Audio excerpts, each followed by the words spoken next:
والصلاة والسلام على رسوله الأمين وعلى آله وصحبه أجمعين.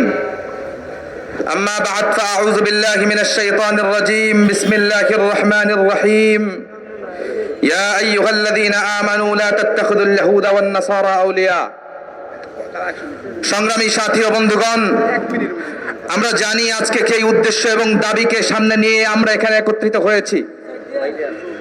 জুলাই অভ্যুত্থান পরবর্তী বাংলাদেশে আমরা একটা উন্মুক্ত স্বাধীন বাংলাদেশ চেয়েছিলাম।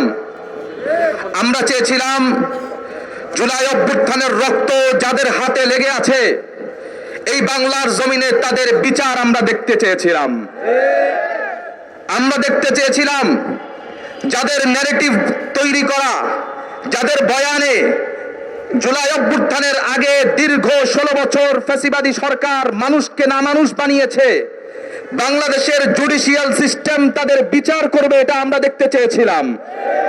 কিন্তু দুঃখজনকভাবে জুলাই অভ্যুত্থান পরবর্তী 1 বছরেরও বেশি সময় অতিক্রান্ত হওয়ার পরেও বাংলাদেশের জুডিশিয়াল সিস্টেম ওই দোষী ব্যক্তিদের এবং দোষী সংস্থাগুলোর কোনো বিচার করতে পারে নাই, যার ফলে মানুষের ক্ষোভ, জনমানুষের আক্রোশ, জনমানুষ দমন করতে না পেরে অনাকাঙ্ক্ষিত একটা দুর্ঘটনা ঘটে গেছে।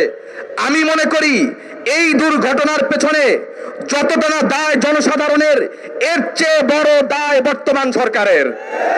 তারা কেন ফ্যাসিবাদীর দোসর এই মিডিয়া হাউসগুলোকে বিচারের আওতায় আনলো না? এজন্য আজকে আমাদের প্রথম দাবি, আমরা চাই ফ্যাসিবাদীর দোসর প্রত্যেকটা মিডিয়া হাউসকে বাংলাদেশের জুডিশিয়াল সিস্টেমে বিচারের আওতায় আনতে হবে। বড় মজার কথা, মাহফুজ আনাম সাহেব তিনি মিডিয়ায় এসে সরি বলেছেন। লক্ষ লক্ষ মানুষকে না মানুষ বানিয়ে, হাজার হাজার মানুষকে গুম খুনের বয়ান তৈরি করে মিডিয়ার সামনে সরি বলেছেন। আমি তো ওবায়দুল কাদের সাহেবের মতো বলতে চাই, সরি বললেই কি সবকিছু শেষ হয়ে যায়? যদি ধরেও নেই যাদের কাছকে গ্রেফতার করা হয়েছে, দাড়ি টুপি বেছে বেছে নিরীহ আলেম ওলামা এবং ইসলামপন্থীদেরকে, তারা এই কাজের সাথে সম্পৃক্ত ছিল না। যদি আমরা ধরেও নেই তারা সম্পৃক্ত ছিল, তাহলে আমরা বলতে চাই আমাদের ভাইরাও বাইরে এসে সরি বলবে, তাদেরকে ছেড়ে দেন। আমাদের ভাইরাও বাইরে এসে সরি বলুক, আপনারা ছেড়ে দেন। মাহফুজ আনাম সাহেব সরি বললে সেই সরি গ্রহণযোগ্য, আমাদের ভাইদের সরি কেন গ্রহণযোগ্য হবে না? এজন্য এই উন্মুক্ত স্বাধীন বাংলাদেশে আমরা বাংলাদেশপন্থী মিডিয়া দেখতে চাই, দিল্লি, ওয়াশিংটন কিংবা বিদেশপন্থী কোনো মিডিয়া আমরা দেখতে চাই না। কিন্তু দুঃখজনকভাবে বাংলাদেশপন্থী মিডিয়ার গায়ে হাত তোলার এবং সেগুলোকে বন্ধ করার প্রচেষ্টা চলছে।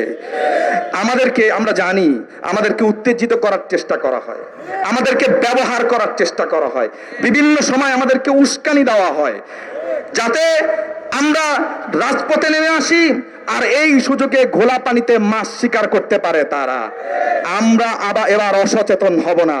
আমরা বলে দিতে চাই, যারা এখন বাংলাদেশের ইসলামপন্থী নিরীহ আলেম ওলামাদেরকে বিনা কারণে গ্রেফতার করছে, এরা প্রশাসনের মধ্যে ঘাপটি মেরে থাকা ফ্যাসিবাদের দালাল। এরা চায় বাংলাদেশ অশান্ত হয়ে যাক, নির্বাচন বানচাল হয়ে যাক।